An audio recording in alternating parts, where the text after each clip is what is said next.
You're listening to the StudioPTBO podcast, where we talk all things marketing to help you build and grow your business online. Welcome to the latest episode.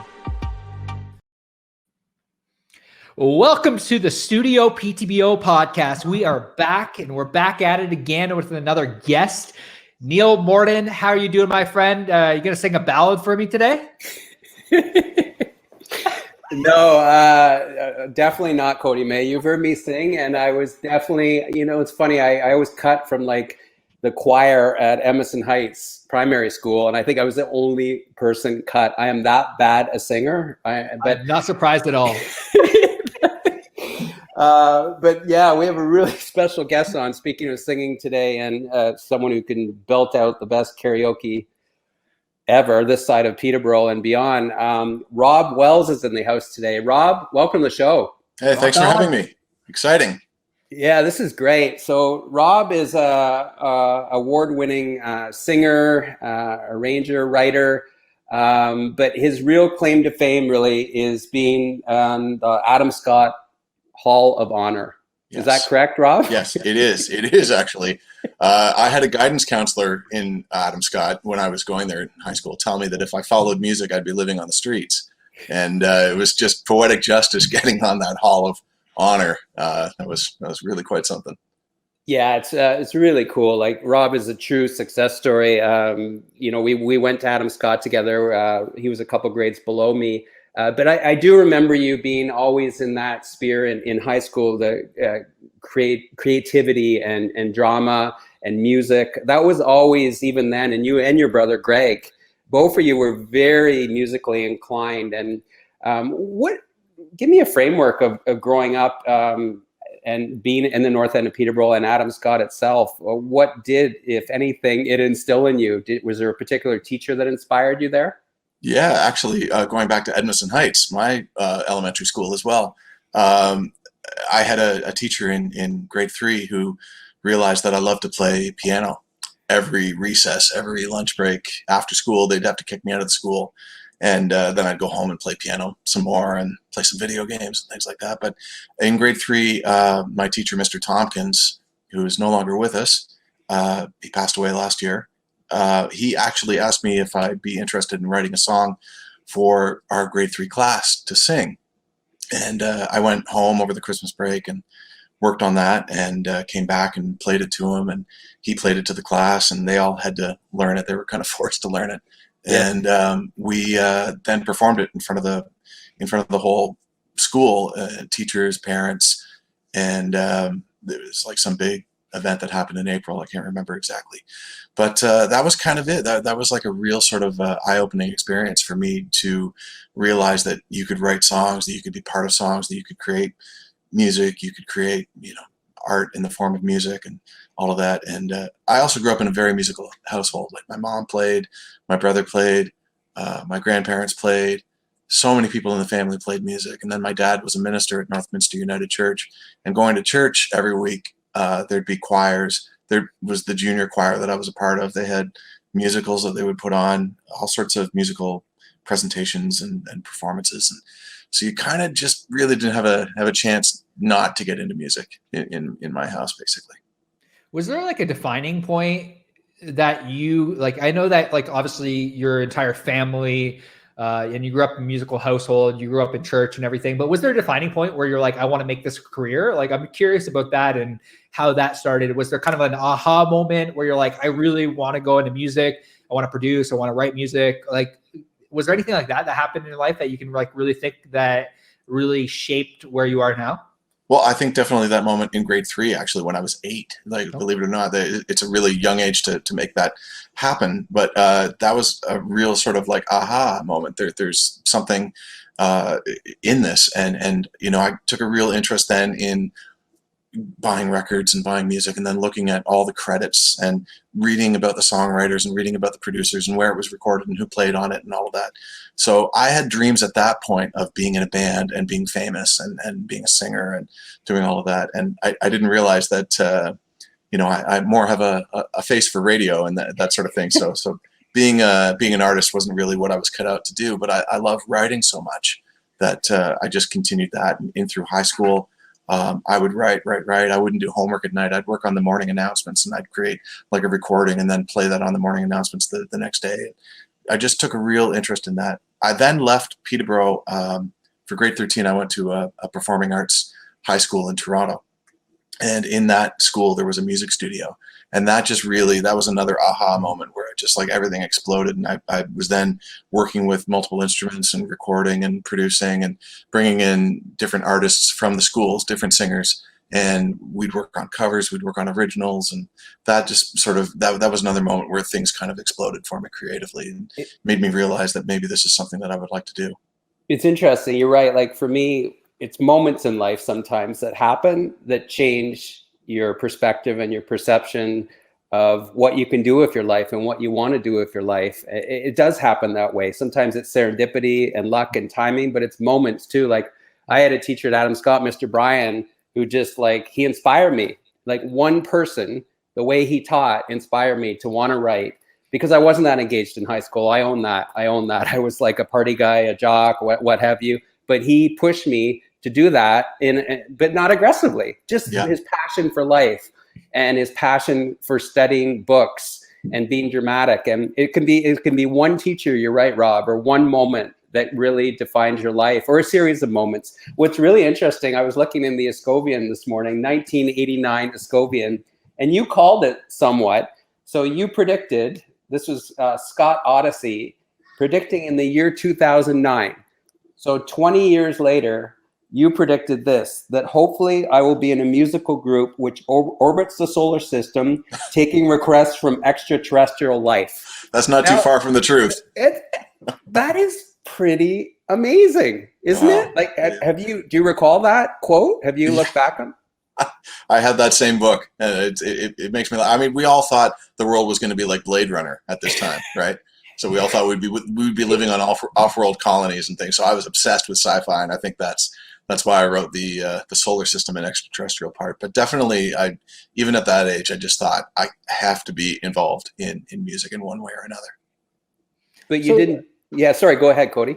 Yeah. So like, take us through kind of the genesis of like how you got to where you are today. Like, working with like people like Ariana Grande, Selena Gomez, Biebs, like all these things, like, was there a defining moment specifically in your musical career where these things really started to click? And like, how did the genesis of, working on Canadian Idol and all this stuff, how did this all happen? Absolutely. Okay. You guys have a minute? We have tons of minutes. Okay. I mean, coming out of high school, yes, I wanted to get into music and I really wanted to be involved in writing songs and producing songs and the creation of music in one way or another. I had no idea how to connect point A to point B. So I was just doing it all by myself, writing in my basement, evenings, weekends. I had other jobs. I worked for the Bank of Nova Scotia at one point. I went back to school and studied computer animation, and then I became a computer animator for 7 years. But each night, each weekend, each little bit of free time that I had, I would just pour all of my time and energy into creating songs. And then along the way, I heard about different organizations that were out there, Songwriters Association of Canada, SOCAN, different things like that. They would hold these meetings where you could come in and learn from other people and hear their experience. And I kept hearing this idea of co-writing, of writing songs with other people. And that to me just seemed insane. Like, why would you sit down and write a song with somebody else? But that was a huge moment as well. Another explosive moment where things really started to change, where I started to bring other people in to the creative process and co-write with them. It now just wasn't me working on the song. It was me plus one other or maybe two other people. And we were writing the song and trying to find a home for the song. So now instead of just one person, it's two people, it's three people trying to find a home for that song. And then you start to network and start to realize that there's lots of other people out there. I then caught wind of something that was coming up called a writing camp. And a writing camp is basically a lot of people getting together, usually about 30 or 40 people. And over the course of a week, we all write for one particular project. And hopefully by the end of that week, you have hundreds of songs to choose from for that project. It's a really quick way to just quickly get a lot of material to choose from. So I heard about this writing camp that was coming up. It was being held at Metalworks Studio in Toronto, Mississauga. And I begged and pleaded with the people, and I just said, listen, you don't know who I am. I have no success, but I promise you I can deliver. I can do whatever it takes to make this happen. And they let me in. They said, we'll let you in, but you had better kick some serious butt when you're in there. And I went in there and I met 40 amazing writers, some people that were signed writers to publishing deals, some people that were already artists that I'd known, that I'd grown up listening to. Really, really cool. I got in there and spent a week and wrote millions of songs, stayed up till 6 a.m., went home, slept for an hour, showered, came back at 8 o'clock in the morning and started all over again. I was a lot younger then, so I could definitely do those kind of hours. But just kept writing. And at the end of the week, it was all over. We had a big listening session, big party. A lot of publishers came out to listen to these songs. None of those songs that I wrote actually got selected to go onto the project, which was a little hard for me to take at that time. I then went back to my animation job and thought, well, that's it. I got invited in there and nothing worked. And I guess I better just keep animating here and I'll just do music on the side and keep it as a hobby. But then 2 years after that, I got a phone call from a guy that I was at that writing camp with. And he said, do you remember that song that we wrote on the second day in the afternoon? And I'm like, yeah, totally. I love that song. And he said, well, would you be cool if we released that song with another artist here in Vancouver? And I said, absolutely. Yeah, for sure. Put it on the record. That would be amazing. It'd be my first chance to have anything get released. So it got released. It was an artist by the name of Craig Smart. The song was called What Went On. And they released it as a single, and I didn't expect anything to happen, but it then got into top 40 and then went into top 10 in Canada. And I heard it while I was animating on my job and just basically stood up and said, that's it. There it is. And I did quit the next week. Really? I quit. Oh, yeah, absolutely. I left my high-paying animation job. I just bought my first house. I just had my first baby. Mortgage payments. Yeah, but I didn't realize that having a hit in Canada doesn't mean very much. You don't really make a whole heck of a lot. But anyways, it just sort of enabled me to then put all my eggs into one basket. And my reasoning was that if I've made it happen once, then I can make it happen again. If I really fully focus on it, maybe it can happen a lot sooner than the amount of time that it took the first time. And that year is when Canadian Idol started up. And I was asked to be a part of that creative team just based on the song that came out, the single that was released. And I worked with the winner of Canadian Idol that year, and I wrote a whole bunch of songs. 2 of the songs got on the record. I produced one of them. The next year, I did kind of half the record for Kaylin Porter for the winner. And then the year after that, I did a lot of the record, and I wrote what's called the winner single, which is when they first win and they walk out on stage and they sing this big song that becomes their first single. And I co-wrote that with 2 people in Los Angeles that I really love, Jess Cates and Lindy Robbins. Lindy Robbins wrote Skyscraper for Demi Lovato and a whole bunch of other songs, really big songs. And we wrote this song called Alive that became Melissa O'Neill's first single. And the people at Jive Records in New York, they heard this song. I guess Lindy or Jess had sent it in because they had a good connection with the Jive Records people. Jive was responsible for Backstreet Boys, Britney Spears, a whole bunch of different artists. And they said, wow, we love this song. Who produced this? And they said, Rob Wells up in Canada. So they reached out to me and said, we love this. We'd like to fly you down and have you work with an artist that we're working with, the lead singer of 98 Degrees. And I freaked out, and I'd never imagined, anything like this happening. And they flew me down New York City, my first time ever going to New York. And, I walked into the studio. It snowballed quickly, didn't it? It really did. It was like the whole analogy of popcorn kernels, like just looking at popcorn kernels, waiting for them to pop, and then eventually one goes off, then 2 go off, then 5, then 10, and then the whole thing's overflowing like crazy. And it just that's sort of the initial first few years, and then after that, it just continued sort of an exponential growth. That's so awesome. Really, like, it was that moment of going to that camp, and you just never know. It's right. You said 2 years later, but it was really the sense of collaboration and networking that you're starting to do that really applies, right, Cody, to any sector, any person, creator, innovator. Business. Yeah, especially entrepreneurship and business, networking, collaboration, something that we've chatted about endless amounts of time. So it's Absolutely. cool to see that same principle kind of across the music industry as well. I tell this to everybody. You have to get out. You have to leave your home. Yeah. You have to meet other people. You have to say hello and be a good person and make it so that people want to work with you and join forces with people, and don't just hold on to it all and say it's mine. Just get out there and just Absolutely. Spread the wealth, spread the joy, and have a great time, and meet lots of people. Spread the wealth. We've heard that once or twice.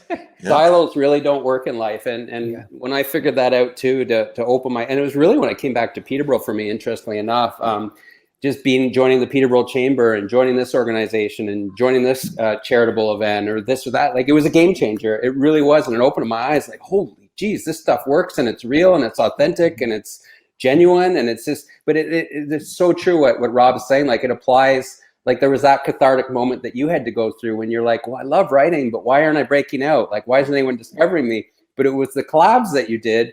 And now it's just like exponentially snowballed from there. It's unbelievable. Oh, so yeah.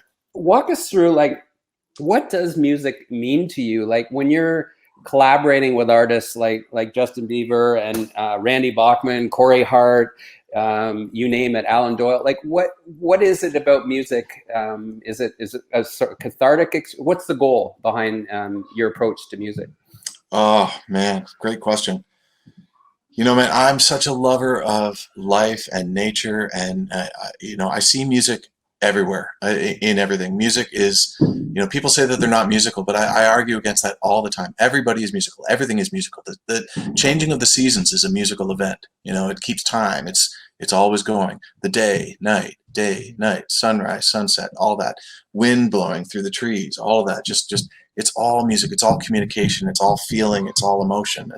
And for me, like, there's no better feeling than getting into a room with somebody, to work with them and getting to know them and finding out what they can do musically, where their talents lie, and then seeing how my talents can fit in there. And it's like cooking. It's like, having 2 chefs or 3 chefs in the kitchen and saying, what do we want to make? Like, what's exciting us right now? What's out there? What songs do we love? What's our inspiration? What's our background? What moments are we going through right now in our personal lives that we can talk about, that we can bring forward to the table and write something about? It's ever changing too. Like, no day is ever the same. It's always different. Even if I work with the same person over and over and over again, it's a different experience every day because of all those elements, of all the things that we're going through and the things that are inspiring us at that moment. I was just joking with somebody yesterday about a co-write that I had back in the early 2000s, where we wrote this huge song, and it's had like three cuts on it already. And then we thought, well, let's do it again. Let's have the 3 of us come back together again, and we'll write something. And it was the worst experience ever. We couldn't actually come up with anything. We just went out and had a great lunch and some great laughs. But like, music to me is just like, I don't know one person that can't live their day without listening to some form of music or another. It just surrounds us. It's constantly around us. And if I'm just trying to think of other things. Cody grew up in bands.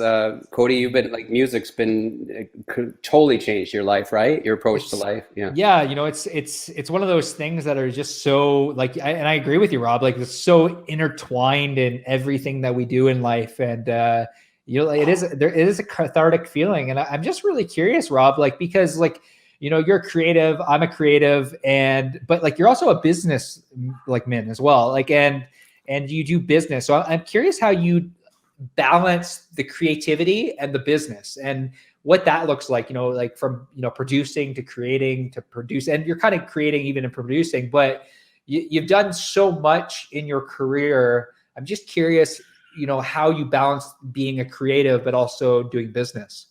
Well, great question. I mean, it is called the music business, right? It is music and business. And if you don't take care of the business, then you can't really take care of the music. It's really hard to be creative and write a song when you're worried about paying the bills. Mm-hmm. So you just have to just always make sure that the way that I break up my days is kind of like this. I kind of keep banker's hours. I don't work crazy hours. I don't work till 4 a.m. and then I'm a waste the next day. I try to work as much as I can from 9 to 6. And the way that I break it up is that 9 o'clock to 11 o'clock is all business. And that's answering emails. That's looking after contracts. That's hustling for new gigs. That's learning new software. That's doing things like this, like podcasts, just networking, doing your accounting. Man, there's so many different things. I actually have a long list of all the things that I do. Hustling for new gigs, taking care of older gigs that sometimes come around and I need to do some fixes on. you have to take care of all that aspect. It's very, very important. And if you don't, then it becomes a massive mountain that it's out of control. So I need to take care of that from 9 until 11. And sometimes it's a little bit longer. Sometimes I take a whole day out of 1 week to do that. But the rest of the time is just, I try to be as creative as possible and try to push that business side to the side once it's taken care of. But what's interesting, what he just said, Cody, is the hustle never ends, does it? Yeah. Like like what I would assume, which I shouldn't, because I'm an entrepreneur too, like Rob, that you're off to the races now. People are just going to knock down your door every day to say, hey, I want to do this with you or that, but it doesn't end, does it? Well, there's definitely an element of that. I mean, I thankfully have a lot of people that do find me or they've heard something that I worked on and they're really loving it and they think, well, maybe he could do something for me. But then, I mean, the hustle does never end. I have to constantly stay on top of the changing times. I mean, I can't tell you how many times musical styles have changed since I've been doing this professionally.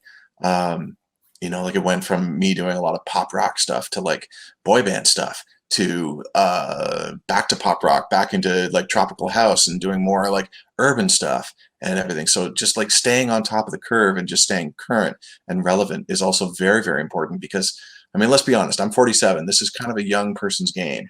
And all the young, new, hip, hot producers that are coming out that are 18, 19, 20, that everyone's freaking out over, I have to compete with that. So I have to stay relevant, I have to stay current, and I have to stay exciting enough that people want to still work with me as I go off into the grand old age. I could just stay relevant by bringing Cody on as my partner. Is that what you brought me on? Now you really know. That's it. There was one key thing that Rob said that I want every business owner listening back to the replay or listening live to really say, it's the time blocking thing. And something we've been chatting about over the last little while. A lot of people wonder why, as an entrepreneur, as a business owner, you're constantly struggling in order to get things done. You know, what Rob said there, and I just really want to touch on this, and maybe you could add maybe a little bit more to this, but you said from 9 to 11 or 9 to 12, I focus on these things, these needle moving activities. Time blocking is something super, super important. So like, do you have any time blocking tips or tactics for entrepreneurs, or like, what do you do specifically with time blocking that you find is really working to get those needle moving activities done in your business? And sorry, before Rob answers this, I'm going to contextualize a little bit more. A lot of people think that creators just sort of wake up and like do things when they want. Like it's structure. Like one of the best books I've ever read was Stephen King on writing, about how to write. And he is the most disciplined person, as most creative people are, whether they're musicians or authors, it doesn't matter. It happens through structure and discipline and repetition. So I just want to set that up, that this is by no means an exception to the rule. This is a discipline. So sorry, Rob, go ahead. No, that's okay. Absolutely. Like I'll just answer Neil first. Just labels and managers send their artists to work with me. And they arrive at my house at 11 o'clock and they're not expecting me to say, you know what, today's not a great day, I'm not inspired. I have to deliver. I have to completely deliver. I have to meet this artist and get to know them within the first hour, make them feel comfortable that they can say anything without feeling like a fool. And then we have to try to pump out a song that by the end of it sounds like a hit that they want to use on their record and hopefully release as a single. Otherwise it's a waste of time for all of us. So it is a job. The way that I get around writer's block and being stuck by any idea or anything like that is co-writing and is having 3 people in a room, including myself. That's really the magic number, is to just like have people in the room that if one of those people is having a bad day, 2 other people can pick up and they can say, well, I've got an idea. What about this? And then the other person could be like, well, I like that. What about if we take that and twist it around and it becomes like this? And then I hear that and I'm having the bad day and it's like, oh, that's so cool. I never even thought about that. Well, what if I add this musically to this and I create this melody to that? And it's just like, that's how we get around, making this thing happen. Now, talking about structure, 2 things that I highly recommend to everybody. If you do not live and breathe by your calendar, you are a fool You're an absolute fool. You need a rocking calendar, and you need to live and breathe by that calendar. And you need to be on top of it, that whenever anything happens, that you are in there and you are scheduling in time for this, time for that, and live and breathe by that. Another thing that I have is just, you can either have it on your phone or you can have an actual whiteboard that's right in front of where you work. So there's your computer monitor, and right above that is all the pending things that are coming up. And it just really helps that if something's always staring you in the face and you know that you've got this to do and that to do, then you can kind of prioritize and say, well, I know this is going to take a lot of time, so I'm going to put a little bit more importance on this, or this person's screaming a little bit louder for their project to be done, so I'll work on that. Just those two elements are definitely things that help you structure your life and structure the business end of things, and make sure that you are a well-oiled machine and that you're still moving forward. Yeah, whiteboards are a game changer. Cody has a whiteboard right next to him there in his office. We have another one. It's been a game changer for us when we added whiteboards to the structure. And simple as that is, it seems so stupid, but it's just it's so simple and so effective to just have that whiteboard. It's amazing. It's like it's the next step after graduating from sticky notes. Yes. It's funny because I literally have a sticky note right here. I have whiteboards. Like, again, it's a mind thing. It's the open board, the ability to be creative, but with almost like accountability. Be creative with accountability. It's cool. Mm-hmm. Rob, yes. Does it ever get old for you to hear your stuff on TV commercials and video games and movies and Netflix? Like, does it ever get old, or do you still get goosebumps when that happens? A radio play? Like, walk me through that feeling. I was in Loblaws the other day and I heard one of my songs come on. That's just, you want to like grab the next person to you and be like, I wrote that. That never gets tired. I'm so excited by this. I tell everybody, like, I hate Friday nights and I love Monday mornings. Don't get me wrong. I love my family and I love my kids, but I love my work so much that I hate knowing that, I have to wait until Monday morning to make this rock again. And I'm so excited about it all. I'm excited about new music all the time. I never got stuck on one particular style of music and said, well, that's it. I'm only going to listen to this. I love all styles of music. I love listening to what's around the corner. I love being a part of what's around the corner. I'm excited by it all. And just like hearing your stuff in a movie, or seeing a kid playing a video game and your song comes on as background music, like that's crazy fun. It's fun to be part of it. And, I don't expect that anybody 100 years is going to remember who I am, but it's fun to know that you're contributing to what's happening right now and having fun doing it.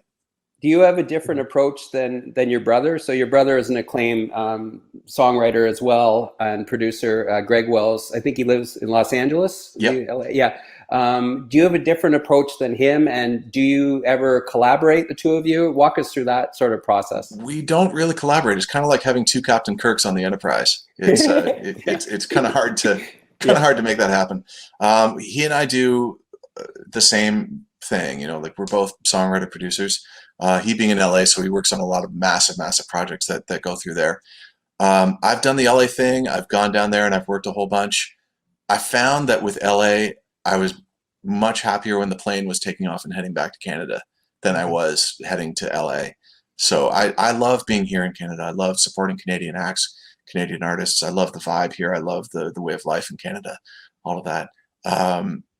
Sorry, I may have gone down a different train of thought. No, but making it in life too. It's a good point. Like, you work with the most successful musicians in the world. You don't have to be in LA. You don't have to be in New York. You don't have to be in Nashville. Like, you've chosen to be in Canada, where you love. Like, you didn't bow to any kind of pressure like you could have, like, I have to be here because of peer pressure or whatnot.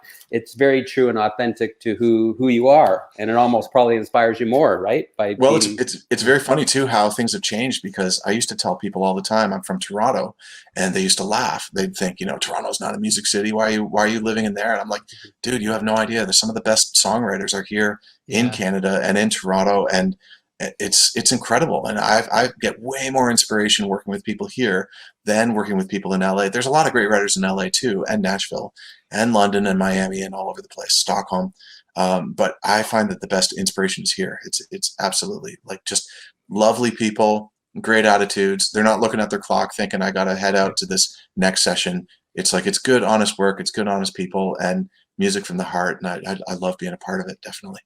Rob, you have a ton of miles in this business, and I'm really curious about advice you would have for artists coming up in the industry that want to really make a go at this? Because I think there's a lot of people that, like growing up as a kid, I always wanted to be an artist, but, it just never worked out. I found entrepreneurship, and I found this, and that's really brought me joy. But there's a lot of people that are coming up and wanting to either be a producer or wanting to be an artist. Like, what advice would you have for them, that of people that really want to make a go for it? I would say do it for the right reasons.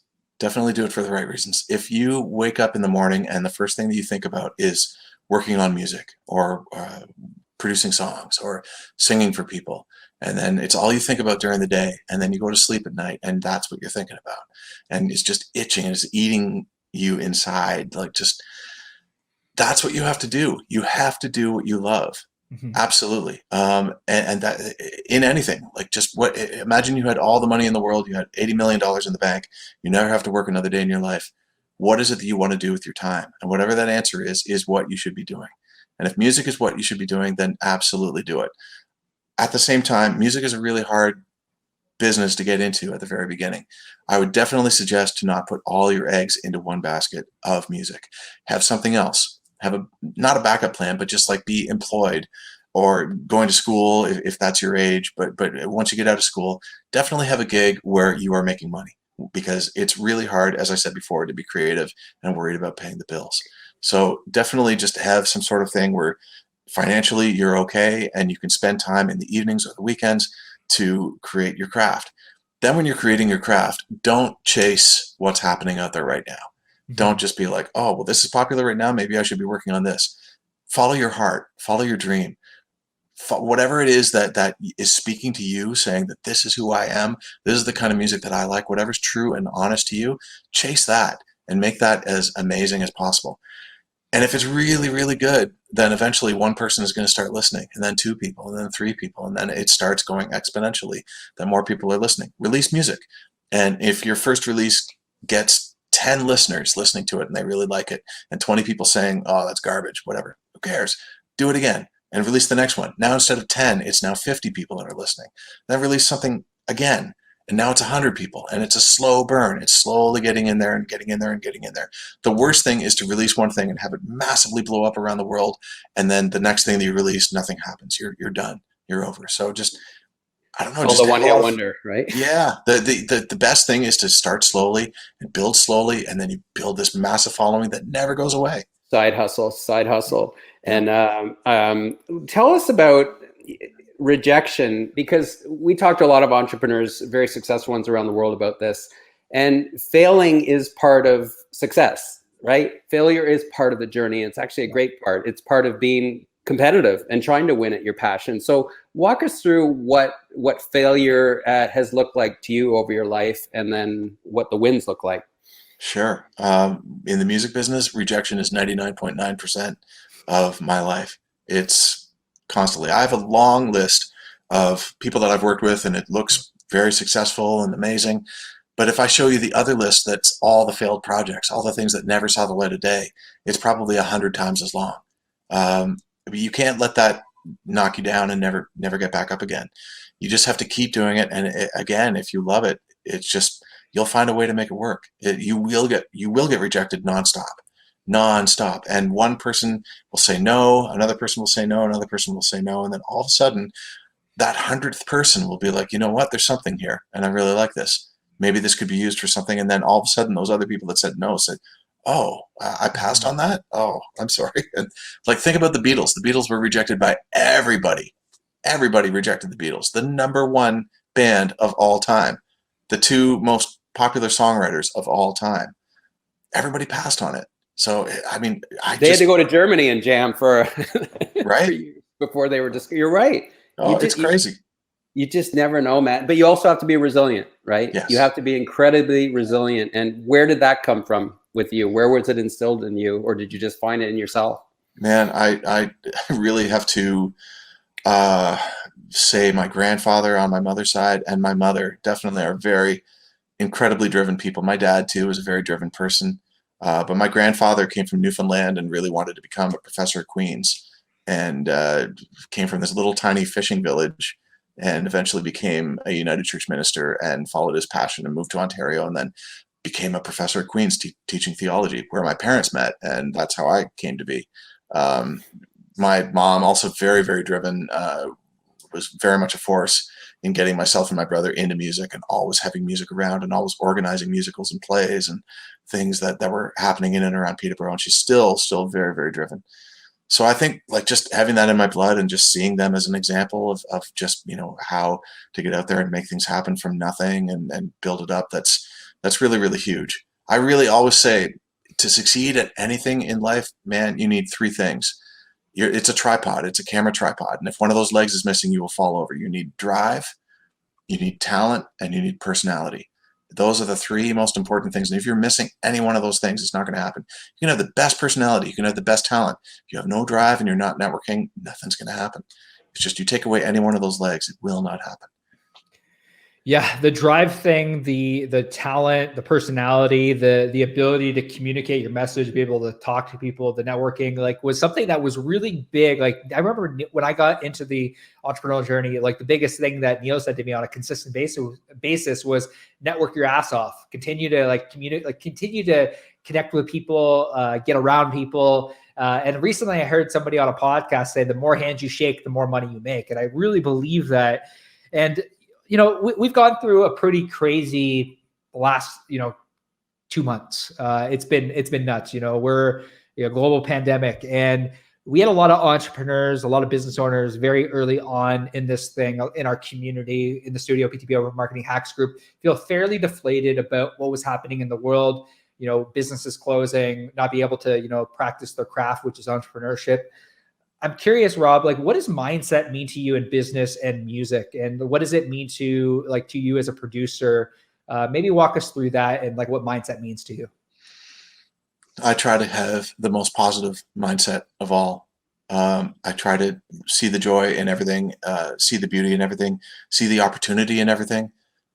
Really just, life is going to throw lots of curveballs your way. It's what you do with those curveballs that really, really makes the difference. I could definitely have said, wow, this really sucks. This pandemic has happened. I guess I should really just shut down and wait to see what happens. This made me work even harder.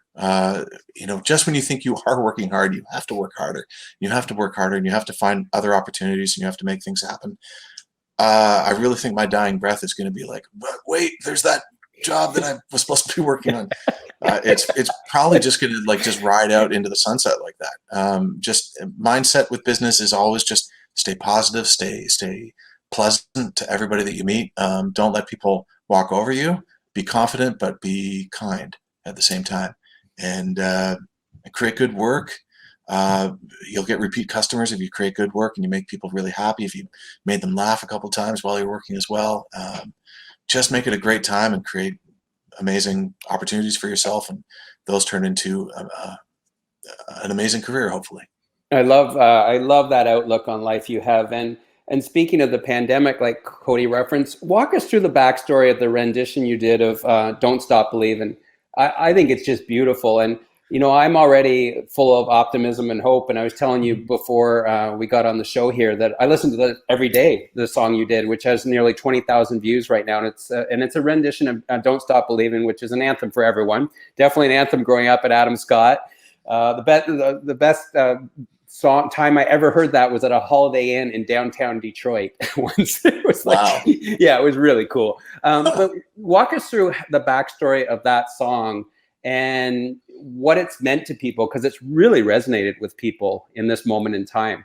Yeah, thank you for that. I was asked by my manager, Bill Miller. He said, what do you think about all these different songs that people are putting out, these different collaborations? Would you ever be interested in doing something like that? There's a few producer managers that he manages, producers that he manages. And so we just thought, let's get all the people together under the same management label, the same musicians, the same producers, and each one of you work on a song and just reach out to some of the people that you work with, see if they'd be interested in singing this. So I thought, man, this sounds like a great idea. Bill said you can choose whatever song you want, and I instantly thought, Don't Stop Believing. Let's do Don't Stop Believing. It's a fun song. It's positive. It's uplifting. It puts people in great moods, great spirits. And then I worked on just the basics of it, just to see if I could update the sound of Don't Stop Believing. It's a great song, great original production. I just wanted to bring it into 2020 a little bit, make it sound cool, and you know, a different take on it. Once I was done with that, I sort of threw out a net out into the community of people that I've worked with. And I honestly expected to get a lot of no's, because who knows? It's crazy times. It's scary what's around the corner. Who knows what's happening, what's around the corner. But you wouldn't believe it, man. Like almost everybody came back and said, absolutely, how can I be involved? How can I do this? Including people like Desmond Child, who, like, I don't know if you guys know who Desmond Child is, but if you know all the big Bon Jovi songs or Aerosmith, like he wrote You Give Love a Bad Name. Wow. He wrote the other big Bon Jovi song. Sorry, the name's escaping. Living on a Prayer? Living on a Prayer. Sorry, there you go. Okay. He wrote that. He wrote Livin' La Vida Loca. Like all these massive songs. And he's a busy guy. Nick Lachey, there he is. I asked him as well, and he was like, absolutely, how can I be involved? Can you wait a couple of days because I got a really bad cold? Just these are all people that I've met along the way that I've worked with. We're all friends. Like that's the thing. When we get into the writing room and we're working together, and I'm working with somebody like Justin Bieber, like it's just like we're all the same. These are just people that are in extraordinary circumstances, and they have to then go out and take these songs and chop them and tour the world and do all that sort of thing. And I wouldn't wish that on my worst enemy for sure. But it's just, these are all lovely people that are just great. There's the girl that sings for every Toronto Maple Leafs game, Martina Ortiz-Louis. She sings every anthem at the Maple Leafs when they're playing. So they just sent back their own videos that they created at home, and they were all amazing. I was just completely blown away by their generosity and attitude towards this. And then it was a fun task of just putting it all together, finding the best moments of who's, who I'd like to feature at different parts, and put it together. And we released it. And I thought at most we'll get 1,000 views on this thing. And it just exploded out. And it's, as you say, coming up to 20,000 views. And hopefully after this podcast, maybe some more. And all the comments that I've been getting, all the shares, all the people that have been seeing this worldwide have just been saying how this has completely changed their attitude when they listen to it, that they wake up and they're all unsure of what the future holds. They don't know what the day is going to hold. They're looking at their kids thinking, when are you going back to school? When's life going to return back to normal? Yeah. They watch this video. It says, Don't Stop Believing. There's such a powerful message in there. And they're all just really getting something out of this. Gives you goosebumps, eh, Cody? Yeah, man. Like, it's crazy. And just for the record, I was the only one that said no to him. Yes. That's why I said, are you going to take a ballot today? But you didn't answer my question. I was the only no. Everyone else said yes, but I'm like, sorry, Rob. I think that was because I asked you. I was asking you to do a moonwalk in the video. But I did that in grade 9. Yeah, at the Adam Scott gym. Yeah, when Thriller came out. Actually, it was probably grade 8. I want to sort of finish up here a little bit talking about, and Cody might have another question too, but your social media game. So we always ask people like what it means to them, their social media game in terms of their marketing and branding and whatnot. And like, I really like your Instagram account and how you approach the content there and delivery, and it's not overly polished, or which I like it feels true to you. Give us your lens and your take on what social media means to you in terms of your strategy behind it, and whether you're on TikTok or not, because I'm a huge proponent of that. I knew you were going to ask that question. Yeah, I had to throw that out. I think I started TikTok and I did one post, but I don't quite get it yet. I'm old and gray, so maybe I'll go follow my TikTok and then you'll get it. All right. Okay. Social media is very important. I've always loved technology. I've always loved computers. I remember at Edmondson Heights, Mr. Tompkins, the same teacher, brought in a pet computer into the classroom. This is before the Commodore 64, and I just thought, this is so cool. This is amazing. And then when I got my own Commodore 64, I was creating beats. There was a drum machine program. There was a keyboard program, and I was making music with a joystick. It was nuts. So just like anything with technology, I've really grasped onto. I really love it. Social media is fantastic. I love the fact that you can reach a lot of people really quickly. It's just even using iMessage or instant messaging apps and stuff like that. It's such a great tool. Look at this. We're here. We're all in different houses right now, and we're all talking to each other while looking at my Instagram page. It's crazy technology. I love it. I never want to come off as a pretentious person. I don't think that I'm more important than the other person. So my social media game is probably, as you say, not as polished as the other person. I'm a family guy. I love to put my videos of my kids on there and things that are going on at home. Occasionally I'll put some sort of musical event that's on there. It's a mixed bag. It is called Rob W Music, but it really should be called maybe Rob W Life. I don't know. It's my life isn't just music. It's so many different things. I go for a walk in nature every day, and I connect with nature. That's really important to me. So yesterday I posted a picture of a snail that I saw just creeping along, and just, little things like that. It's just, I want to appear to everybody else as a real person, as a family person, as somebody that likes to have a lot of fun, a lot of laughs, not take life too seriously. Maybe that's part of the Newfoundland side of my family. I don't know. Just love to laugh and laugh at myself, and then occasionally post what I'm doing with music. And if that's of interest to anybody, then that's awesome. Rob, thank you so much for joining us on the show today. Like, the amount of insights, right, Neil, that we got today is just absolutely phenomenal. Mindset, productivity, production, music, like, just you name it. We really, really appreciate having you on the podcast today. Absolute pleasure. Thank you, guys. I really appreciate being on here. And last question, most important, did Mr. Hughes accept your friend request? He still has not. I don't know what's going on. Mr. Hughes, come on. Because are you kidding me? Because I've been working behind the scenes on this for the last 24 hours for him to accept. Okay. I'm sorry. Maybe I'll find a surprise when I log into Facebook now. Okay. I literally hit up Suki, his daughter, to say, you've got to accept Rob's. Your dad. Anyway. It's been years. It's been years that I've been waiting for him to hit that accept button. And I'm starting to feel he is going to see this podcast, and we're going to make this happen. You're going to be friends. But seriously, Mr. Hughes, please. Please. Listen, I echo Cody, full of gratitude for having you on the show and reconnecting with you. And your outlook and optimism on life is a beautiful thing, and it's real and authentic. And kudos. Thank you. Cool. Yeah. Thanks, guys. Thanks for doing this. Thank you for showing up. Again, thank you so much for tuning into the Studio PTBO podcast.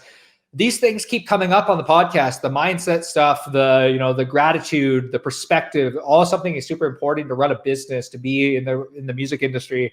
Like Rob said, I thank you so much for tuning into another episode of the Studio PTBO podcast. If you're a business owner, entrepreneur that is looking to grow and scale in the online space, we have a free Studio PTBO marketing hacks group. It's in the comments section below.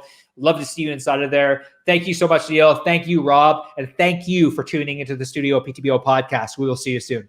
Okay.